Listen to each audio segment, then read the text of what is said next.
today in this video I'm gonna show you 8 useful Python steps that every developer should use in order to write most efficient and optimal code. So first one is list comprehension.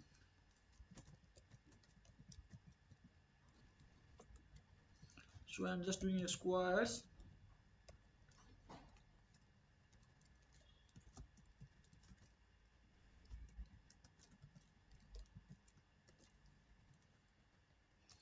Now I'm gonna print the squares, and now let's run it.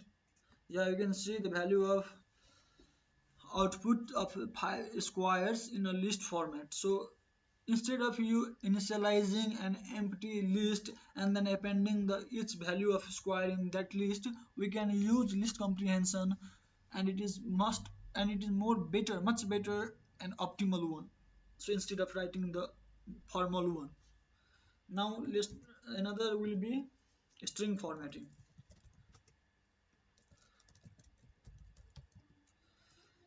So in these steps, we can use f string in order to access both any kind of in order to access multiple type of data in the print line statements. So for let's do it with an example. So name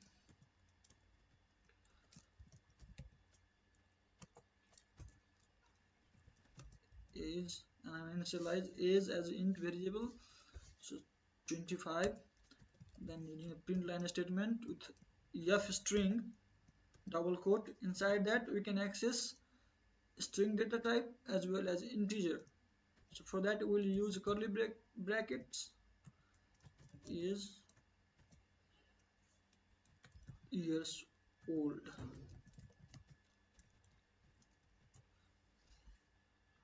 Now let's run it. We can see John is 25 years old. So while doing this string formatting, we can simply access multiple type of data in our print line statement using f string formatting. Another one useful step could be enumerate functions. So what does enumerate functions do? Enumerate functions basically track both the position and the value of an element inside a list or array. So let's do it with an example. So I'm initializing a fruits table and giving some name of fruit, banana, mango, apple, and let's say grapes. Now we're gonna use enumerate function. So for index and value in, use enumerate function of fruits.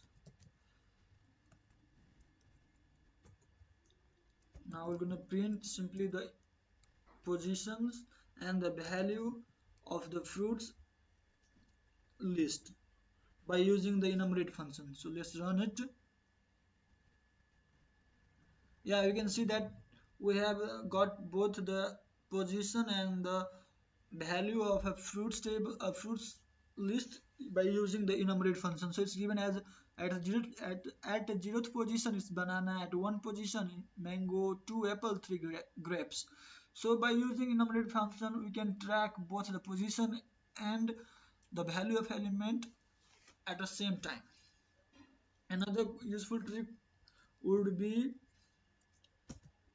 we can easily merge the dictionary by using a useful tricks. So I'm going to show you that trick. So merging a dictionary, so for that we have to initialize at least 2 dictionary in order to merge them. So first dictionary could be like, I'm giving a random value of key a value 1, key b 2, and again we will initialize another dictionary dict2, assigning the value like key c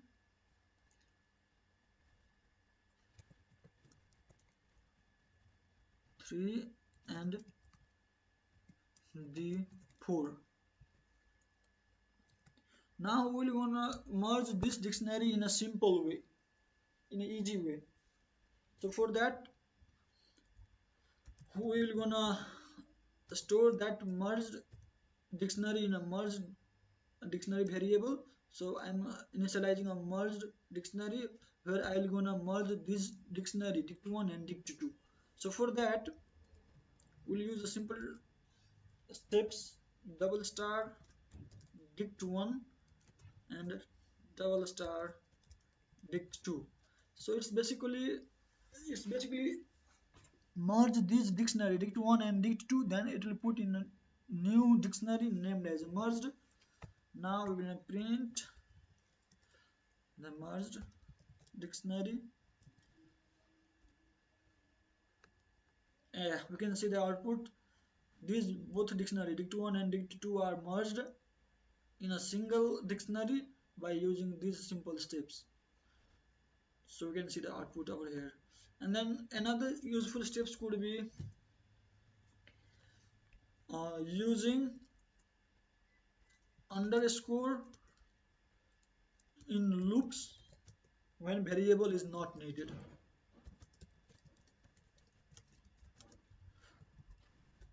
So in Python, if the variable so in Python, if the loop variable is not needed, we can use underscore as a placeholder. So let's do it with an example. For underscore in a range of 5.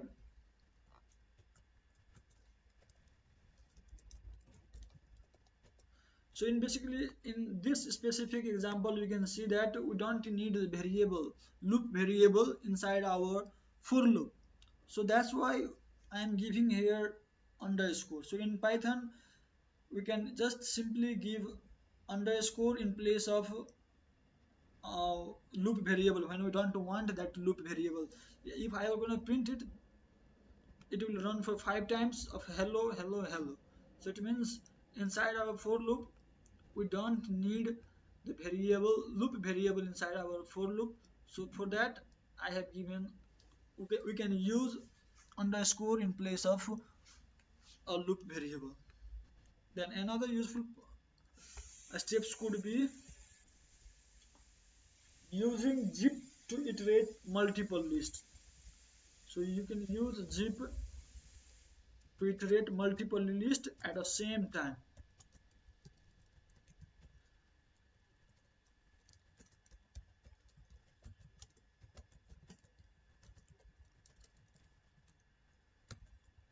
So for that, we're gonna initialize two lists. Names will be something. Let's give a list, and then we'll pass two names inside it. Let's say Alice and Bob, and there will be another list which is scores. Let's say scores. So scores, Alice got, let's say 55 and Bob got 65. Now we're gonna iterate these multiple list names and a score at the same time by using zip function. So for that we can just say for name and the score in zip. So we will use zip function in order to iterate both lists at the same time. So names, sorry, names and scores. And now we're going to print the name as well as scores.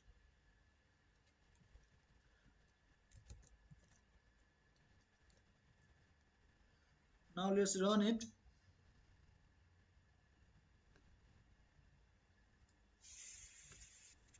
Yeah, you can see that it iterated zip function iterates both lists at the same time. by using a G function. So by using G function, we can iterate both lists at the same time. Another useful tricks could be using use set function in order to remove duplicates. So in order to remove duplicates, we can use set function.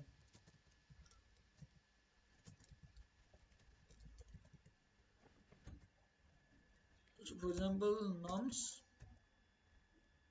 let's say 1,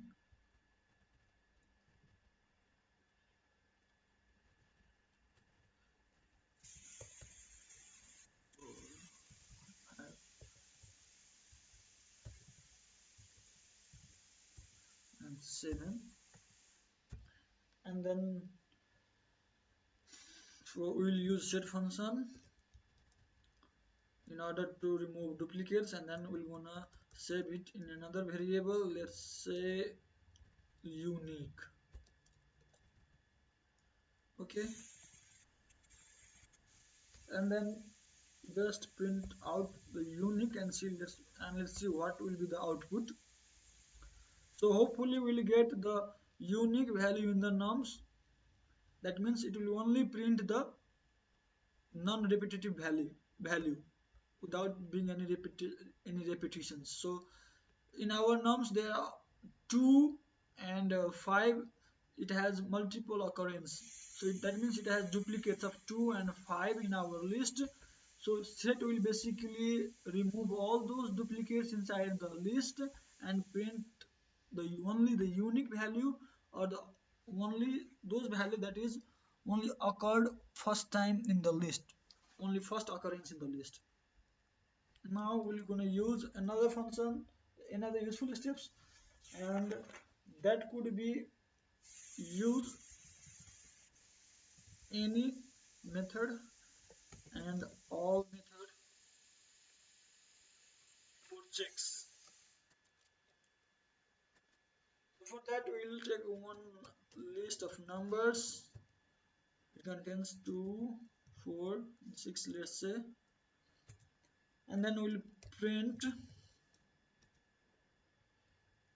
by using all method all if n is modulus of 2 equals to 0 for n in numbers. I'm going to explain this print line statement a bit later. Now we can use any method for the same process. N is greater than 5 for n in numbers. So in the third line you can see that we have used all method. So it says that if all n modulus 2, that means if that number is divisible by 2 and if there is no remainder, then this print line will be executed. Otherwise I have used any method here in the fourth line. This says that if that number is greater than 5, then it will gonna run that print line statement. So let's run it. We can say that these both third line and fourth line print statement is true because n modulus 2 equals to 0. That means both the given numbers in the list 2, 4, 6 are divisible of 2, and then there is no remainder left. If we divide 2 by 2, 0. That means no remainder. 4 by 2, 0. That means it is divisible by 2, and it also means that it is even, and we do not get any remainder while doing the divisible operation. So for that the third operation, third print line is executed, and it says true. And while doing the fourth line we can see that print any method is used while n is greater than 5 for n in numbers. So if any numbers n number in the list, if any number in the list is greater than 5, then it will return true. And we can see that at numbers list given 2, 4, 6, we can see that 6 is greater than 5, So this line will be executed and it will print true. So that means if any of the one condition, like any of one condition is true, then it will gonna print true. And for the all method, all points should must match with the given condition, then only this could be run as true. So for example, let's change a little bit in the numbers list. If we give instead of 2, if we provide 3, that means 3 mod 2 should not be equals to 0, because while doing 3 mod 2 we will get a remainder of 1. So in that condition we can see that all function will not be executed, because one condition is not true in the given conditions, like n modulus 2 should be 0. So for n 3 mod 2 it will give us a remainder of 1, not 0. So this line will not be executed and it will be given as a false. So let's run it. Here we go. You can see that it's false, because for to execute, in order to execute the third print line statement true, all of the conditions should match with the given condition, that is n modulus 2 should be equals to 0. But unfortunately you can see 3 mod 2 will not be equals to 0 and it will give 1. So it will execute as a false. So yeah, these are the 8 steps or 8 useful Python steps that every developer should write in order to write an efficient and optimal code. This type of content, and if you want to make me made some more videos, then please do like and comment, and also do subscribe. Thank you very much.